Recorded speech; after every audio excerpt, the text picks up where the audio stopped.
अस्सलामु अलैकुम व रहमतुल्लाहि व बरकातुहू। इन्नल हम्दुलिल्लाह वस्सलातु वस्सलामु अला मन ला नबिय्य बअदा व अला आलिहि व सहबिहि अजमईन। औज़ु बिल्लाहि मिनश शैतानिर रजीम। बिस्मिल्लाहिर रहमानिर रहीम। कल्ला इन्न किताबल अबरारि लफी इल्लीन वमा अदराक मा इल्लीन किताबुम मरकूम यशहदुहुल मुकर्रबून इन्नल अबरार लफी नईम अलल अराइकि यंजुरून तारिफु फी वजूहिहिम नजरतल नईम युस्क़ौना मिन रहीक़िन मख़्तूम यस्क़ौना मिन रहीक़िन मख़्तूम ख़ितामुहु मिस्क वफ़ी ज़ालिका फ़ल्यतनाफ़सिल मुतनाफ़िसून वमिज़ाजुहु मिन तस्नीम ऐनन यसरबू बिहल मुकर्रबून। सदाकाल्लाहुल अज़ीम। सम्मानित देश विदेशेर दर्शक श्रोता मंडली, যাবতীয় প্রশংসা মহান আল্লাহ রাব্বুল আলামিনের, যার প্রশংসা করে আমরা শেষ করতে পারবো না। তারই শেখানো ভাষায় আমরা শুকরিয়া আদায় করি, আলহামদুলিল্লাহ। অতঃপর দরুদ ও সালাম, শান্তির ধারা বর্ষিত হোক শেষ নবী বিশ্বনেতা হজরত মুহাম্মদ মুস্তাফা সাল্লাল্লাহু আলাইহি সাল্লামের প্রতি। আল্লাহুম্মা সাল্লি আলাই, আল্লাহুম্মা বারিক আলাই। যে যেখান থেকে কোরআনের এই আলোচনায় অংশগ্রহণ করেছেন, সাথ দিয়েছেন, দেখছেন, শুনছেন, মহান আল্লাহর কাছে দোয়া পেশ করি, কামনা করি, আল্লাহ তুমি সকলকে উত্তম বদলা দান করো, যা যায় খায়ের দান করো, কোরআন দিয়ে জীবন গঠন করার তৌফিক দান করো, আমিন।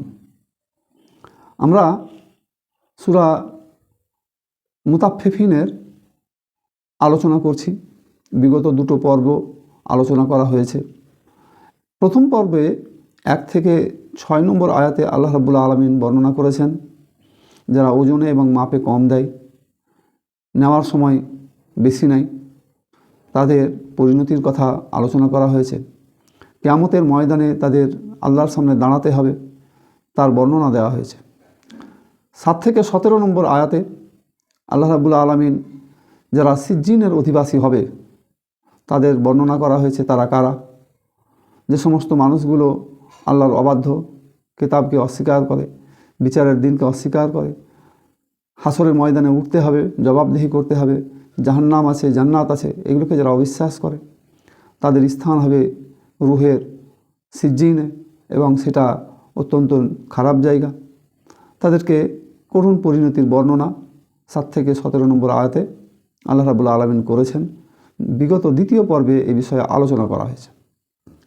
এ সূরার তৃতীয় পর্বে আজকে আমি আলোচনা করব 18 নম্বর আয়াত থেকে 28 নম্বর আয়াত পর্যন্ত 11টি আয়াত। এই আয়াতে আল্লাহ রাব্বুল আলামিন এবার বর্ণনা করছেন নেককার মানুষদের কথা।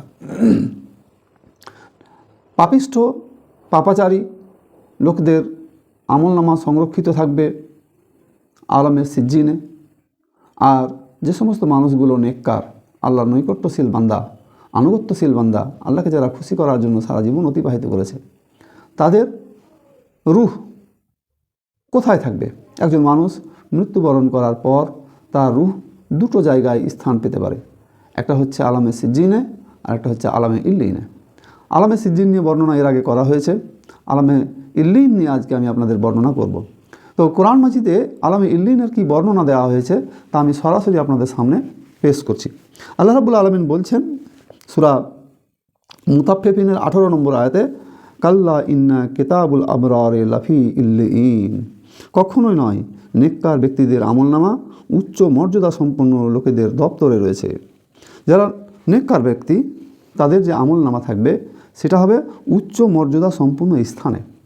ইল্লিন শব্দের অর্থই হচ্ছে উচ্চ মর্যাদা সম্পন্ন স্থান। এই উচ্চ মর্যাদা সম্পন্ন স্থানটি কোথায়? আল্লাহ রাব্বুল আলামিনের নবী হযরত মুহাম্মদ মুস্তাফা সাল্লাল্লাহু আলাইহি সাল্লাম বলছেন তাফসির ইবনে কাসির, তাফসিরে মারিফুল কোরআন, তাফসির ফি জিলালিল কোরআন এবং তাফসির ফাতুহুল মাজিদ, এতে একই বর্ণনা পাওয়া যায়। এর স্থানটা কোথায়? এর স্থান হচ্ছে 7 আসমানের উপরে, আরশের নিচে এবং সিদরাতুল মুনতাহার নিকটে, পাশে। তাহলে 7 আসমানের উপরে, আরশের নিচে, সিদরাতুল মুনতাহার পাশে, এই স্থানটা হচ্ছে আলামে ইল্লিন। এই আলামে ইল্লিনে নেককার বান্দাদের রূহ ওখানে স্থান দেয়া হয়, থাকে। আর সেই জায়গাটা কি, তার বর্ণনা আল্লাহ রাব্বুল আলামিন পরের আয়াতে দিচ্ছেন যে আল্লাহ রাব্বুল আলামিন জিজ্ঞাসা করছেন যে ওমা আদরাকা মা ইল্লিন, তুমি কি জানো সেই উচ্চ মর্যাদা সম্পূর্ণ স্থানটি কি, সেই জায়গাটা কি? কিতাবুম মারকুম, সেটা হচ্ছে একটা সুলিখিত কিতাব, রেজিস্টার্ড বুক, যেখানে সব কিছু লিখে রাখা হয়, লিপিবদ্ধ করে রাখা হয়। এবং এখানে যে রূহগুলো আসবে তারা কিয়ামত সংগঠিত হওয়া পর্যন্ত সেই জায়গাতে তারা অবস্থান করবে, আলামে ইল্লিনে অবস্থান করবে। তাহলে একদিকে যে সমস্ত পাপ বদকার রূহ, যাদের আমল নামা সিজ্জিনে লেখা থাকবে, তাদের স্থানও হবে সিজ্জিনে, কিয়ামত পর্যন্ত তারা সিজ্জিনে থাকবে।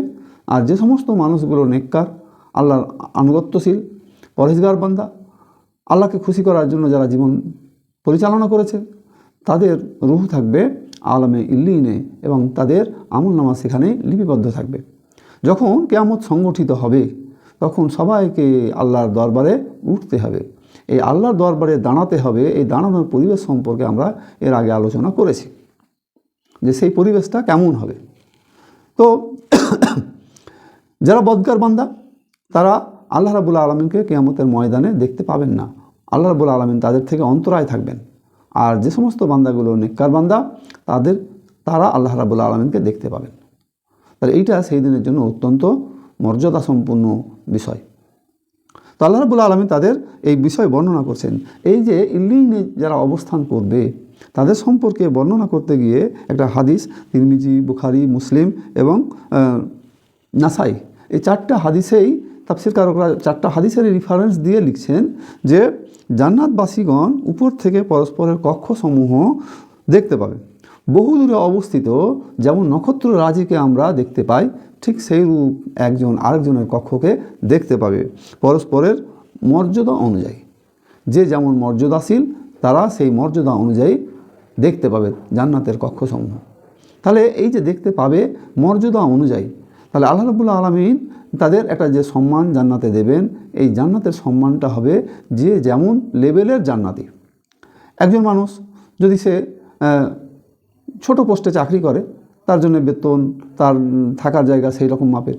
কেউ যদি মাঝারি পোস্টে চাকরি করে, তার বেতন, তার থাকার জায়গা, তার আবাস ভাতা তার সেই রকম। কেউ যদি উচ্চ পর্যায়ে চাকরি করে, বড় পোস্টে, আরও বড় পোস্টে চাকরি করে, সর্বোচ্চ পোস্টে চাকরি করে, তার জন্য থাকার জায়গা, গাড়ি বাড়ি ইত্যাদি বিভিন্ন রকমের উপঢৌকন তার জন্য থাকে।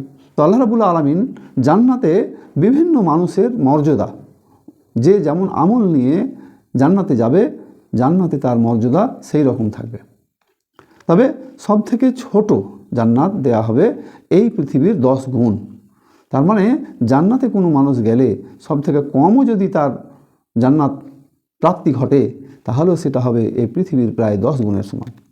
তাহলে যারা উচ্চ মর্যাদাশালী তাদের জান্নাত আর কত বড় হবে, কত সৌভাগ্যবান তারা।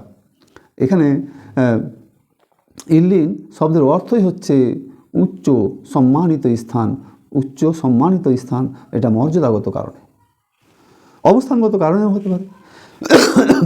তো আল্লাহ রাব্বুল আলামিন এ সম্পর্কে বললেন যে এটা সুলিখিত কিতাব। তারপরে বলা হচ্ছে 21 নম্বর আয়াতে ইয়াসহাদুহুল মুকাররাবুন, নিকটবর্তী ফেরেশতারাই উহার রক্ষণাবেক্ষণ করতেছেন। এই যে তার রক্ষণাবেক্ষণকারী, এটা কারা? নিকটবর্তী ফেরেশতাগণ। আবার কোনো তাফসীরকারক বলছেন এই নিকটবর্তী নৈকট্যশালী ফেরেশতা শুধু নয়, নৈকট্যশালী মানুষও হবে। যে সমস্ত জান্নাতীরা জান্নাতে যাবে, আল্লাহর অধিক নৈকট্যশালী ব্যক্তি, তারাও এর হেফাজতে, তারাও তার পাশে অবস্থান করবে মর্যাদাগত কারণে। তাহলে কোনো তাফসিরে ফেরেশতাদের কথা উল্লেখ করা হয়েছে, আবার কোথাও এই বান্দাদের কথা বলা হয়েছে। এই বান্দাগুলো আল্লাহর নৈকট্যশালী হবে কেন? কারণ তারা হচ্ছে আল্লাহর আনুগত্যশীল, তারা আনুগত্যশীল আল্লাহকে খুশি করতে চেয়েছে সারা জীবন, এবং তারা আল্লাহর হুকুম পালনে, দুনিয়াতে হুকুম বাস্তবায়নের জন্য তারা সদা সর্বদা সচেষ্ট থেকেছে। এরাই হচ্ছে আল্লাহর নৈকট্যশালী ব্যক্তি। আল্লাহ রাব্বুল আলামিন কোরআন মাজিদের অন্যত্র বর্ণনা করেছেন যে নাফসে মুতমাইন্না সম্পর্কে, ইয়া আইয়াতুহান নাফসুল মুতমাইন্না ইরজি ইলা রাব্বিকা রাজিয়াতাম মারজিয়া ফাদখুলি ফি ইবাদি অদখুলি জান্নাতি।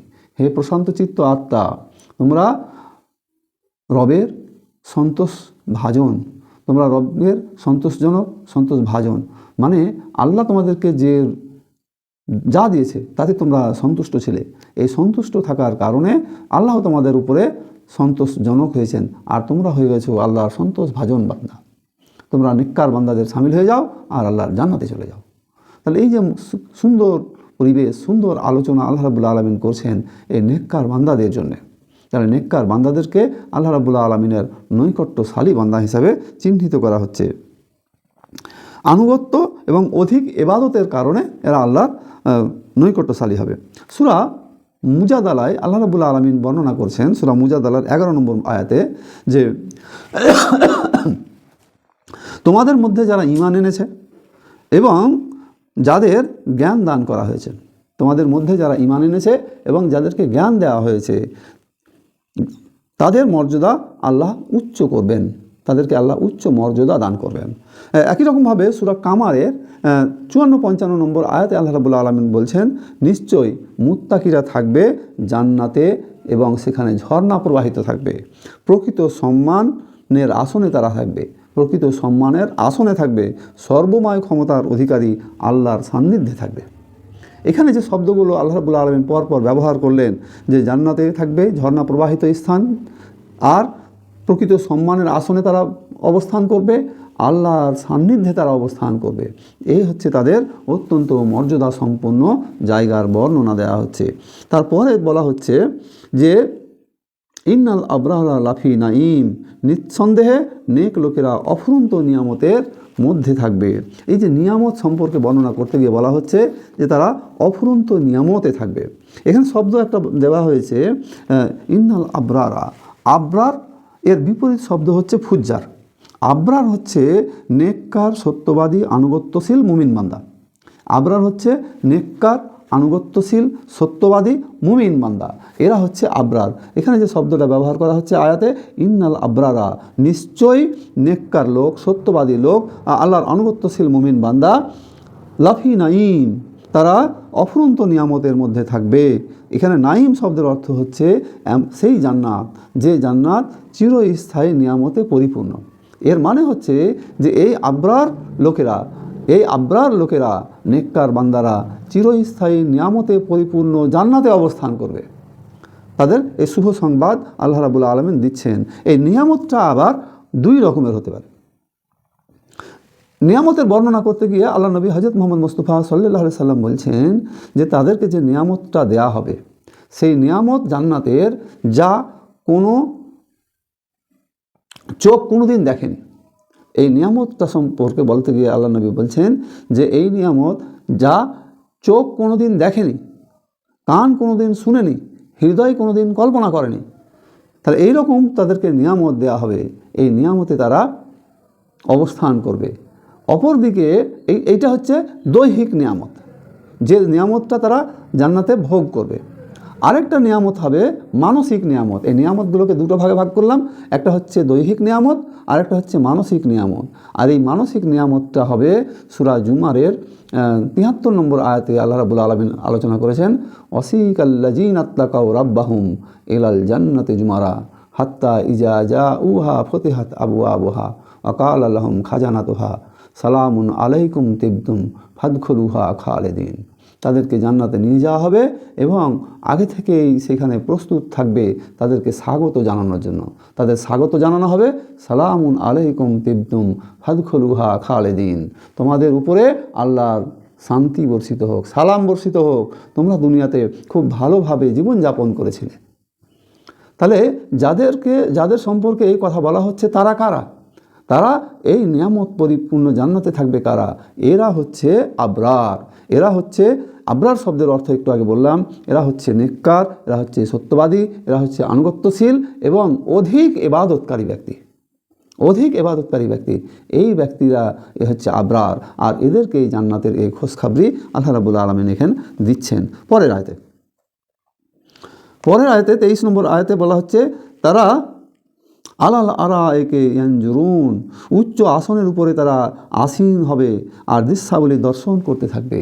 উচ্চ আসনের কথাটা একটু আগে বললাম, এই উচ্চ আসনটা হতে পারে তার অবস্থানগত উচ্চ আসন, এই উচ্চ অবস্থানটা হতে পারে মর্যাদাগত উচ্চ আসন। তাহলে এই উচ্চ আসনে তারা আসীন থাকবে এবং তারা বহুদূর পর্যন্ত তারা দেখতে পাবে, বহুদূর পর্যন্ত দেখতে পাবে। বহুদূরের জান্নাতি যারা তাদেরকে তারা দেখতে পাবে। এই দেখাটা হবে তাদের মর্যাদা অনুসারে, তাদের নেক আমল যতদূর, যে পরিমাণ মর্যাদা সম্পন্ন সে জান্নাত, সে ওই রকম পরিমাণ জান্নাতের দূরবর্তী দেখতে পাবে, যার যেমন জান্নাতে মর্যাদা থাকবে। তাহলে আমল অনুযায়ী তার জান্নাতের মর্যাদা থাকবে। কোনো মানুষ, কোনো হাফেজ যদি জান্নাতে যায়, তাহলে আল্লাহ রাব্বুল আলামিন তাকে বলবেন যে কোরআন তেলাওয়াত করো আর উচ্চ স্থান লাভ করতে থাকো, অর্থাৎ উপরে উঠতে থাকো। যেখানে তার তেলাওয়াত শেষ হয়ে যাবে তার মর্যাদা হচ্ছে সেই উঁচু পর্যন্ত। খেয়াল করেন তাহলে কোরআনের হাফেজ যারা, তাদের মর্যাদা কত বেশি। এই জন্যে যে যেখান থেকে দেখেন, শুনেন বা বোঝেন না কেন, কোরআনের আমল যত বেশি সম্ভব করতে হবে। এবং আমি চ্যানেলের যে নাম দিয়েছি কোরআনের সাথে, এটা আমি অন্তরে বিশ্বাস করি যে কোরআনের সাথে থাকলে মর্যাদা দুনিয়াতেও আল্লাহ বাড়াবেন এবং কিয়ামতের ময়দানেও আল্লাহ এ মর্যাদা দান করবেন। আমি সকলকে স্বাগত জানাচ্ছি, আবারও স্মরণ করাচ্ছি কোরআনের সাথে থাকার, কোরআন দিয়ে জীবন গড়ার। আমি এই কোরআনের এই আলোচনাতে ধারাবাহিকভাবে আপনাদের আহ্বান জানাতে যাচ্ছি এবং আমি চেষ্টা করব আল্লাহ যেন আমাকে তৌফিক দান করেন পুরো কোরআন মাজিদের তাফসির আপনাদের সামনে পেশ করার। অন্ততপক্ষে মৃত্যুর আগে হলেও আমি যেন এটা করতে পারি, আল্লাহ যেন আমাকে সেই তৌফিক দান করেন এবং আপনারা আমার জন্য সেই দোয়াও করবেন। আমি আলোচনা করছিলাম এই জান্নাতের, এই নিয়ামতের। তো এই নিয়ামত অত্যধিক নিয়ামত সম্পন্ন ব্যক্তি হবে যারা, তাদেরকে কোরআনের আমল যাদের বেশি থাকবে, তাদেরকে এই মর্যাদা দেওয়া হবে, তোমরা কোরআন তেলাওয়াত করতে থাকো এবং জান্নাতের উপরের মর্যাদা উচ্চ আসনে তোমরা উঠতে থাকো। যেখানে তেলাওয়াত শেষ সেইখানে তোমাকে থামিয়ে দেওয়া হবে, স্টপ। তাহলে এই জায়গাটা আমাদেরকে খেয়াল রাখতে হবে। আর সেখানে তারা দৃশ্যাবলী, জান্নাতের দৃশ্য সম্পর্কে একটু আগে আলোচনা করলাম যে সেই দৃশ্য কোনো চোখ দেখেনি, কোনো কান কল্পনা করেনি, কোনো কান শোনেনি, কোনো হৃদয় কল্পনা করেনি। তাহলে জান্নাতের বর্ণনা আপনাকে কী দিয়ে বোঝাই আমি? পরের আয়াতে 23 নম্বর আয়াতে বলা হচ্ছে আলাল আরাইকে ইয়ানজুরুন। 24 নম্বর আয়াতে তারিফু ফি ওজুহিহিম নাজরাতান নাঈম, তাদের মুখাবয়ব হবে স্বাচ্ছন্দ্যের ঔজ্জ্বল্য অবলোকন করবে, তাদের মুখমণ্ডলে স্বাচ্ছন্দ্য অবলোকন করবে, মানে তাদের মুখমণ্ডলের উজ্জ্বলতা বাড়বে। কোনো মানুষ যদি ভালো জায়গায় থাকে, ভালো খায় পড়ে, তাহলে স্বাভাবিকভাবে তার চেহারার উজ্জ্বলতা বেড়ে যায়। তো যখন মানুষ জান্নাতে যাবে বা জান্নাতে যারা মানুষ হবে, তাদের মুখমণ্ডলের উজ্জ্বলতা বাড়তে থাকবে, মানুষ দেখেই মনে করবে এই লোকটা জান্নাতি লোক। কিয়ামতের ময়দানে অগণিত মানুষ থাকবে। তো আল্লাহ নবীকে হযরত আয়েশা রাদিয়াল্লাহু তাআলা আনহা জিজ্ঞাসা করছেন যে কিয়ামতের ময়দানে আপনি আপনার উম্মতকে কিভাবে চিনবেন? তখন আল্লাহ নবী বললেন যে হাজার হাজার ঘোড়ার মধ্যে যদি একটা সাদা ঘোড়া থাকে, তাহলে সেটাকে কি চিনতে খুব অসুবিধা হবে? আয়েশা রাদিয়াল্লাহু তাআলা আনহা বললেন যে না, সেটা চিনতে বা খুঁজে পেতে অসুবিধা হবে না। তখন আল্লাহ নবী বললেন যে আমার উম্মতের যে সমস্ত মানুষগুলো নেককার মানুষ, তাদের মুখমণ্ডল উজ্জ্বল করবে, জলজল করতে থাকবে, সুতরাং তাদের খুঁজে পেতে আমার কোনো অসুবিধা হবে না। এই যে মুখমণ্ডল উজ্জ্বল করা, তার কিয়ামতের ময়দানেই যদি তার মুখমণ্ডল উজ্জ্বল হয়, জান্নাতে গেলে তার মর্যাদা আরও কত বাড়বে, আরও কত বাড়বে। এই অকল্পনীয় বিষয়। জান্নাত এমন একটা জায়গা যেখানে সুখের কোনো শেষ নেই, নিয়ামতের কোনো শেষ নেই। আপনার কল্পনা অন্তরে আসার আগেই আপনার সামনে এসে হাজির হয়ে যাবে। তাহলে আল্লাহ রাব্বুল আলামিন এবার 25 নম্বর আয়াতে বলছেন যে ইয়াসকাউনা মির রাহিকিম মাকতুম, তাহাদিগকে উত্তম উৎকৃষ্ট মুখ বন্ধ সারাব পান করানো হবে। তাদের এখানে খাবারের বর্ণনা দেওয়া হলো, জান্নাতীদেরকে খাবার দেওয়া হবে। খাবারটা কি বলা হচ্ছে? রাহিক। এখানে যে শব্দটা বলা হলো রাহিক, ইয়াসকাউনা মির রাহিকিম মাকতুম, তাদেরকে উৎকৃষ্ট মুখ বন্ধ সারাব পান করানো হবে। আচ্ছা, যখন জাহান্নামীদের সম্পর্কে আমি আলোচনা করেছি কোরআন মাজিদ থেকে, তখন সেখানে কিছু খাবারের বর্ণনা দেওয়া হয়েছে। সেই খাবারগুলো কি বলা হয়েছে? জাহান্নামীদের খাবার বর্ণনা করতে গিয়ে বলা হয়েছে তাদেরকে শরীরের ঘাম, রক্ত দেওয়া হবে, পুঁজ দেওয়া হবে, উত্তপ্ত পানি দেওয়া হবে, তিক্ত গন্ধযুক্ত খাবার দেওয়া হবে, জাক্কুম ফল যেটা অত্যন্ত তিক্ত দুর্গন্ধযুক্ত সেই খাবার তাকে দেওয়া হবে, বিষাক্ত কাঁটাযুক্ত শুকনো ঘাস তাকে দেওয়া হবে খেতে। সূরা গাসিয়াতে আলোচনা করা হয়েছে যে খাবারগুলো দিয়ে ক্ষুধা দূর হবে না, যে খাবারগুলো দিয়ে শরীর পরিপুষ্ট হবে না, এটা জাহান্নামীদের খাবার। আর এই আয়াতে সূরা মুতাফফিফিনের 50 নম্বর আয়াতে আল্লাহ রাব্বুল আলামিন বলছেন তাদেরকে যে খাবারটা দেয়া হবে সেই খাবারটা হবে মোহরাঙ্কিত বিশুদ্ধ পানীয়, মোহরাঙ্কিত একবারে সিল প্যাক করা বিশুদ্ধ পানীয় দেওয়া হবে। আর সেই খাবারটার নাম হচ্ছে রাহিক। এই রাহিক সম্পর্কে তাফসীরকারকরা আলোচনা করছেন, সেটা হচ্ছে জান্নাতি সারাব। সারাব বলতে আমাদের জান্নাতি সারাব হচ্ছে সবচেয়ে বিশুদ্ধ এবং উত্তম, যা পান করলে দুনিয়ার সারাবের মতো শরীরের ক্ষতিগ্রস্ত হবে না। দুনিয়ার সারাব যেটা মদ, এটা পান করলে দুনিয়াতে কি হয়? শরীরের রোগ ব্যাধি হয়, মাথা ঘুরে, মাতাল হয়ে যায়। হ্যাঁ, কিন্তু দুনিয়ার সারাবের মতো ওই সারাব নয়। ওই সারাবটা হবে একটা সবচেয়ে বিশুদ্ধ এবং উত্তম পানীয় এবং স্থায়ী আনন্দ লাভ করবে। এ সারাব পান করলে তারা স্থায়ী আনন্দ লাভ করবে, এরকম সারাবের কথা এখানে বলা হচ্ছে। তারপর বলা হচ্ছে 26 নম্বর আয়াতে খিতামুহু মিস্ক। খিতামুহু মিস্ক তাদের দেওয়া হবে, উহার উপর থাকবে মিস্ক, সিল লাগানো থাকবে। সিল লাগানো থাকবে বলতে যে যখন কোনো আমরা ভালো সুগন্ধি বা ভালো খাবার বা কোনো কিছু নিই কিনা, তখন খাবারটা সিল প্যাক করা থাকে। এই সিল প্যাক করা খাবারের অর্থই হচ্ছে ওর ভেতরে কোনো জীবাণু থাকে না। তাহলে আল্লাহ রাব্বুল আলামিন এখানে খিতামুহু মিস্ক বলা হচ্ছে, একবার সিল প্যাক লাগানো মিস্ক থাকবে। এই মিস্কটা হচ্ছে এমন যে অত্যন্ত সুগন্ধি, এটা হচ্ছে অত্যন্ত সুগন্ধি। এই সুগন্ধিটা আল্লাহ রাব্বুল আলামিন মানুষকে দেবেন, জান্নাতে দেবেন। তার সাথে কি দিবেন? যেসব লোক অন্যায়ের উপর প্রতিযোগিতায় জয়ী হতে চায় তারা যেন এই জিনিসের লাভের প্রতিযোগিতায় জয়ী হতে চেষ্টা করে। তাহলে এখানে যে বিষয়টা বলা হচ্ছে অফি জালেকা ফাল ইয়াতানা ফাসিল মোরতানা ফেসুন, তাহলে এখানে যে বিষয়টা বলা হচ্ছে যারা প্রতিযোগিতা করে লাভ করতে চায়, অন্যদের উপরে প্রতিযোগিতা করে জয় হতে চায়, তাদেরকে এখানে বলা হচ্ছে তারা যেন এই চেষ্টাটা করে। এই যে খিতামুহু মিস্ক পাওয়ার, এই খিতামুহু পাওয়ার জন্য তারা যেন প্রতিযোগিতা করে, একে অপরের থেকে আগিয়ে যায়, দৌড়ে যায়, তারা যেন পিছিয়ে না থাকে। এই খিতামুহু মিস্কের আলোচনার প্রসঙ্গে সূরা সাফফাতের 37 নম্বর সূরার 61 নম্বর আয়াতে আল্লাহ বলছেন হাজা ফালিয়াতা মালিল আমেলুন, এমন সাফল্যই পরিশ্রমীদের পরিশ্রম করা উচিত, এমন সাফল্যের জন্যই পরিশ্রমীদের পরিশ্রম করা উচিত। সূরা সাফফাত 37 নম্বর সূরার 61 নম্বর আয়াতে আল্লাহ রাব্বুল আলামিন বললেন। তাহলে এখন এখানে যে আমি আলোচনা করলাম খিতামুহু মিস্ক, মিস্ক হচ্ছে সর্বাপেক্ষা সুগন্ধিময় এবং মূল্যবান এবং সর্বোত্তম সুগন্ধি, সর্বোত্তম সুগন্ধি, মূল্যবান সুগন্ধি, সর্বাপেক্ষা সুগন্ধিময়। এইটা পাওয়ার জন্যে মানুষ যেন প্রতিযোগিতা করে, প্রতিযোগিতা করে কে আগে নিতে পারে, কে আগে জান্নাতের এই সুগন্ধি গ্রহণ করতে পারে, তার যেন সে প্রতিযোগিতা করে। সূরা সাফফাতেও এই কথাটাই বলা হলো, যারা এটা পেতে চায়, যারা জান্নাতের সুখ ভোগ করতে চায়, তারা যেন এই পরিশ্রমটা করে। তাহলে পরিশ্রম করার অর্থ, প্রতিযোগিতা করে এগিয়ে যাওয়ার অর্থ, এই যে দুনিয়াতে আমরা বেঁচে আছি, এই দুনিয়াতে চিরস্থায়ী সুখের জায়গা এটা নয়। ফলে চিরস্থায়ী যেহেতু সুখের এইটা জায়গা নয়, দুনিয়ার সুখ স্বাচ্ছন্দ্যকে পিছনে ফেলে দিয়ে জান্নাতের সুখ স্বাচ্ছন্দ্যের দিকে এগিয়ে যাওয়া, এটা হচ্ছে প্রতিযোগিতা করে এগিয়ে যাওয়া। দুনিয়ার ক্ষণস্থায়ী সুখ স্বাচ্ছন্দ্যের প্রতি ভ্রুক্ষেপ না করে, এটাকে প্রাধান্য না দিয়ে বরং প্রাধান্য দিতে হবে জান্নাতের সুখ স্বাচ্ছন্দ্যকে। জান্নাতের সুখ স্বাচ্ছন্দ্য পাওয়ার জন্যেই সে যেন প্রতিযোগিতা করে এগিয়ে যায়, কে আগে জান্নাতে গিয়ে পৌঁছাতে পারে, কে বেশি জান্নাতের নিয়ামত গ্রহণ করতে পারে। তারপরে আয়াতে আল্লাহ রাব্বুল আলামিন বলছেন 27 নম্বর আয়াতে অমিজাহু মিন তাসনিম, সেই সারাবে তাসনিম মিশ্রিত থাকবে। তাসনিমটা হচ্ছে জান্নাতের সর্বোচ্চ মর্যাদা সম্পূর্ণ পানীয়, সর্বোচ্চ মর্যাদা সম্পূর্ণ পানীয়। এটা দেয়া হবে কাদেরকে?